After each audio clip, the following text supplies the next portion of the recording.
Hey all and happy Thanksgiving. This is 15 fun builds in 15 minutes. This video will be quick and will feature 15 awesome, fun, and powerful builds to keep Elden Ring enjoyable. We'll be keeping this mostly spoiler free, taking out side bosses and tough enemies throughout this video. If you need some extra energy, check out the description for 20% off of Gfuel using the code YOURAVERAGEGAMER, all capital letters. We have a Flail and Whip build, by the way, in this video for those looking. For the first build, we have the Rusted Anchor with Wild Strikes and Heavy Affinity, one of my favorites for fun. This is a powerful build that is great against dragons due to pierce damage and other bosses that are strong against slash. You can easily build up successive attacks and take down bosses quickly with the Rusted Anchor Wild Strikes Strength combo build. This, in my opinion, is a must-have for strength builds. It's one of those ones where you can just get a ton of damage building up those successive attacks and hitting stuff incredibly hard. You could also put this in Blood Affinity and get good bleed damage too. Let's get into equipment. For equipment, we have the Rusted Anchor and Heavy Affinity with Wild Strikes on it. Any seal will do. We had the Tree Sentinel set on part of it, Shard of Alexander, Front Wing Sword Insignia, Urtru's Favorite +2, Melissa's Prosthesis, Thorny Tier, Fate Tier. Let's get into stats. For buffs, we used Golden Vow and Flame Grant Me Strength. We had 60 Vigor, and we went for 70 Strength to get a lot of damage. We had 30 Endurance too for a well-rounded build. Second here is a Zweihander, this time using Giant Hunt. This is a quality build that does a lot of damage and can also posture break tough bosses and enemies. This weapon has impressive reach, making it very easy to build around with Giant Hunt, an Ash that does similar damage and posture damage as Lion's Claw. In a second here, we're going to jump into equipment for this build and setup. That's definitely a powerful one that does good posture damage too. This is something you got to try if you enjoy Lion's Claw as well. For this, we have the qualities Zweihander, however you say it, and then we have any seal will do, Knight's Cavalry set, Shard of Alexander, Ritual Shield Talisman, Ritual Swords Talisman, Dragoncrest Great Shield Talisman, Green Rose Crystal Tier, Fate Tier. Let's get into stats. And for stats, we're a quality build. We have 55 Dexterity, but when we're two-handing, we'll also have 52 Strength. So a pretty well-rounded build. We have 60 Vigor, and we use Golden Vow and Flame Grant Me Strength for our buffs. The third build we have here is the Gargoyle's Blackblade, a holy version of the Blasphemous Blade. You can get this weapon early from the Gargoyle and K-Lid, and honestly, it's quite good. It has minimal strength scaling with faith scaling on the Ash of War. Overall, not a bad option for holy damage. One thing to note, by the way, is that this weapon has really good base damage, and on top of the faith and strength scaling, it has really high AR for a great sword. So it's solid as far as physical damage and hitting the weapon. It's very good. Let's get into equipment. For equipment, we have the Gargoyle's Blackblade. Any seal will do. We had a random set of armor on completely. We had 51 poise, Shard of Alexander, Ritual Swords Talisman, Ritual Shield Talisman, Sacred Scorpion Charm. We have the Holy Tier, Faith Tier. Let's get into stats. And for stats here, we have 60 Faith, and we went for 40 Strength to give us 60 Strength and 60 Faith for a well-rounded Gargoyle's Blackblade build. The fourth build here is Death Ritual Spear, a powerful option that can destroy larger targets. Death Ritual Spear can be spammed decently fast too, and it deals pure magic damage scaling with intelligence. This Ash acts similarly to Death's Poker, where the weapon is scaling off of Dexterity and Strength, and the D on Intelligence goes a lot higher when using this unique Ash of War. And we're going to go into equipment here. We have Death Ritual Spear, preferably +10. Any staff will do if you want to throw in Terra Magica for more damage. We had a random set of armor on, the Bolko chest piece, Gideon's Helm, Shard of Alexander, Magic Scorpion Charm, Ritual Swords Talisman, Dragoncrest Great Shield Talisman, Magic Tier, Faith Tier. Let's get into stats for this one. For stats, we have 50 Intelligence and then 20 Dexterity for the Dexterity on the weapon, and we got to 33 Faith, so we get to use Golden Vow, Hellish Fury, and Terra Magic, a whole bunch of buffs. The fifth build is the Flail build with Spinning Weapon. I did this on a quality Flail with Bloodflame Blade. Here we fought a tough Rune Bear for a larval tier, an item I use too frequently. The Rune Bear takes good damage and bleed from the Flail with Spinning Weapon, my favorite Ash for the Flail. You can put this Ash of War on most Flails, so pick whichever one you choose and spin your way to victory. A quick note on the last build, if you're wondering this, for Death's Poker it applies as well too. For the Ash of War it scales really well up to about 50 to 60 intelligence. After that it falls off a fair bit, so you're actually better investing into buffs for damage. Let's get into equipment. For equipment, we have the quality flail with spinning weapon. Any seal will do. We had the Knight's Cavalry set, only the helm is altered. Shard of Alexander, Rotten Wing Sword Insignia, Lord of Blood's Exaltation, Dragon Crest Great Shield Talisman. We have the Thorny tier, Faith tier. Let's get into stats. Now I did this as a quality build. As you can see here, we got to 52 strength again, 55 dexterity, and 60 vigor for a well-rounded flail build. The sixth build is an Elden Ring staple, Eleonora's Poleblade. This is a very popular weapon that could do good damage and bleed while also being a great time. Seriously, if you haven't used this, definitely try out this weapon. The ash is really erratic and it takes skill to land it properly. I'll miss from time to time, but overall its physical damage, fire damage, and bleed combination is impressive for a twin blade. There's good reason this is a popular weapon in Elden Ring. Let's get into equipment for this one.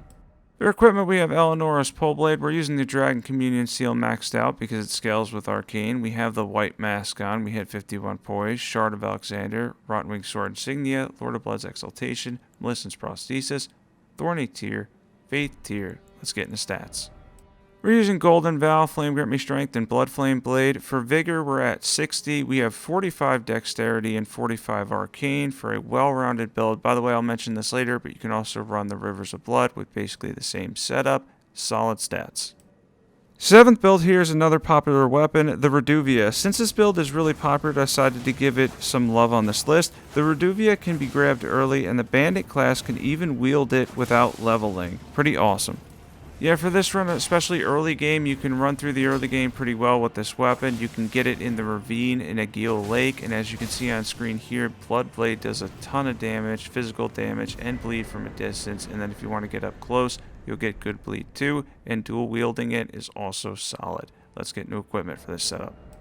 For equipment, we have the Reduvia plus 10. We're using the Dragon Communion Seal again because it scales with Arcane. We have the White Mask, Shard of Alexander, Ritual Swords Talisman, Lord of Blood's Exaltation, Dragon Crest Great Shield Talisman. We have the Thorny tier, Faith tier. Let's get into stats. Same stats as Eleonora's Poleblade, more or less. We have 40 Dexterity, 45 Arcane. We're not using Melissen's Prosthesis, but it ends up being a well-rounded Reduvia build. The eighth build we have for you is Morgott's Cursed Sword. So for this one, I picked on an NPC Invader for fun. Morgott's Cursed Sword has a very cool and aesthetically pleasing Ash of War and Cursed Blood Slice. The fire is really cool to look at, and you'll get some bleed and physical damage as well. This is one of the most fun weapons I've used. It's good, but it's not as overpowered as some other bleed options, taking some skill to land each Ash of War. Let's get new equipment. For equipment, we have Morgott's Cursed Sword plus 10, Dragon Communion Seal again. We have the White Mask. We hit 51 poise, Shard of Alexander, Ritual Swords Talisman, Lord of Blood's Exaltation, Fire Scorpion Charm, Fire tier, Faith tier. Let's get into stats for this one. These are the same stats as the last two where we went for 40 Dexterity and 45 Arcane. I did them in a row so you can use them all together. I'm going to add it to the description, by the way, which ones you can use each builds together.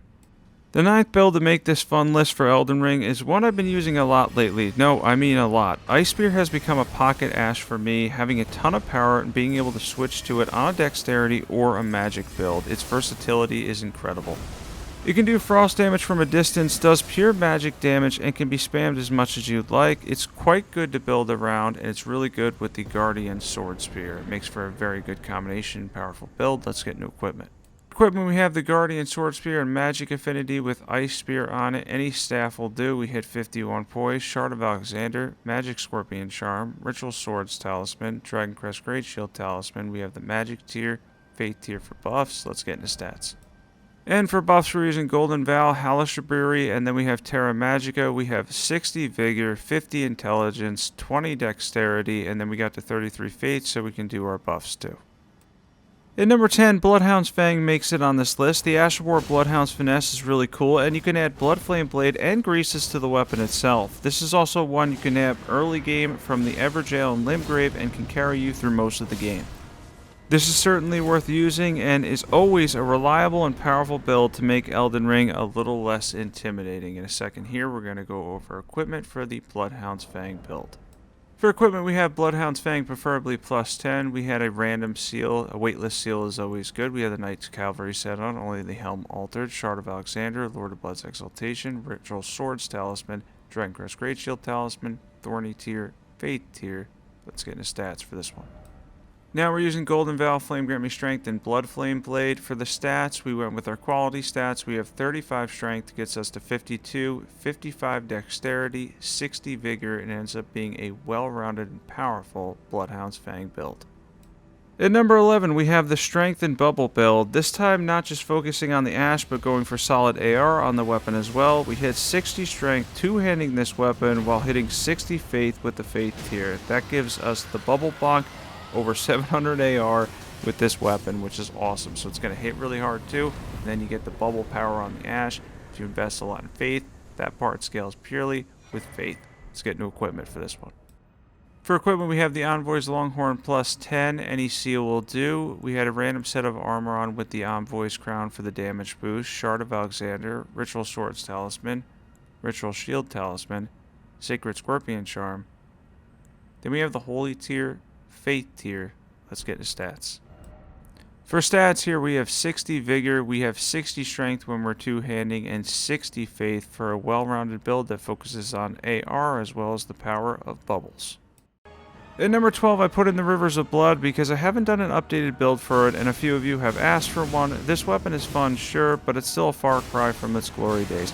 That being said, it's still powerful to build around, doing fire damage and bleed too, while also having the same stats, more or less, as Eleonora's Poleblade.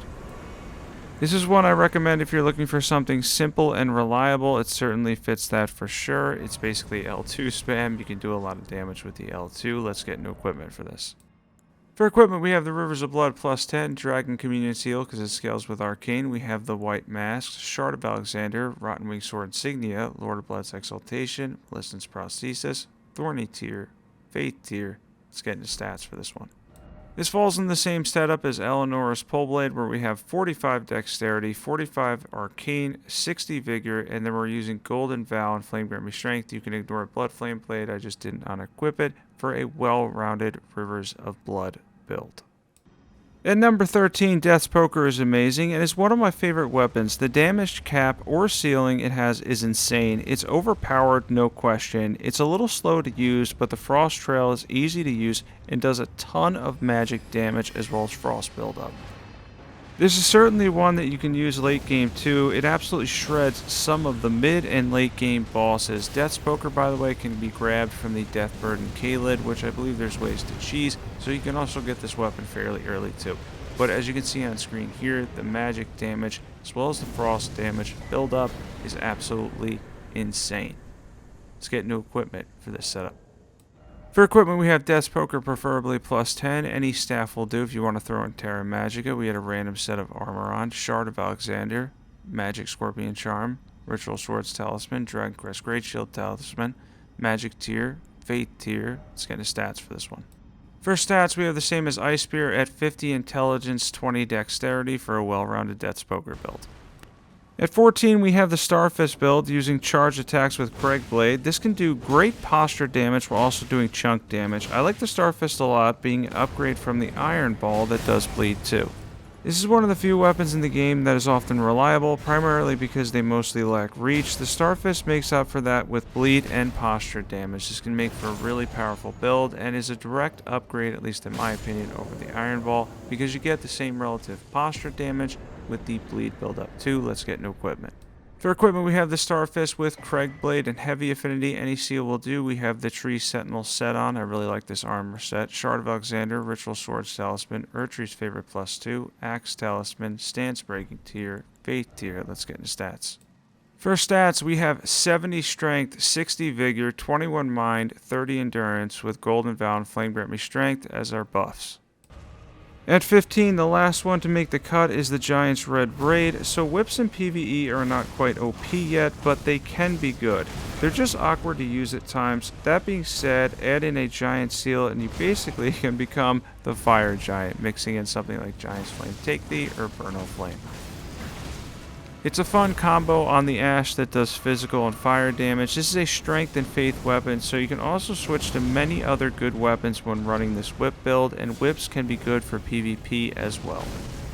Overall, a fun combination build that can do a lot of fire damage. As I mentioned, the whip itself will also scale with the physical damage on the weapon too. So you'll get strength and fate scaling on the whip, and overall, if you combine that with some fire incantations, it can turn into a really powerful build.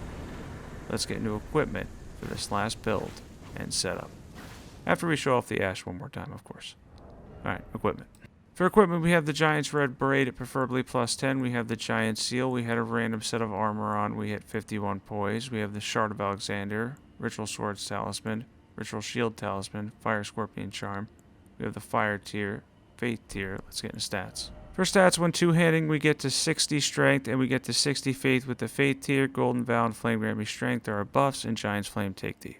Thanks for watching this one. This was a really fun one to do. Be sure to comment your favorite fun build in Elden Ring, or the build you're having the most fun with. I have a fair bit planned for Elden Ring, by the way, while also doing some Lords content on my other channel, Your Average Variety Gamer, so be sure to check that out too.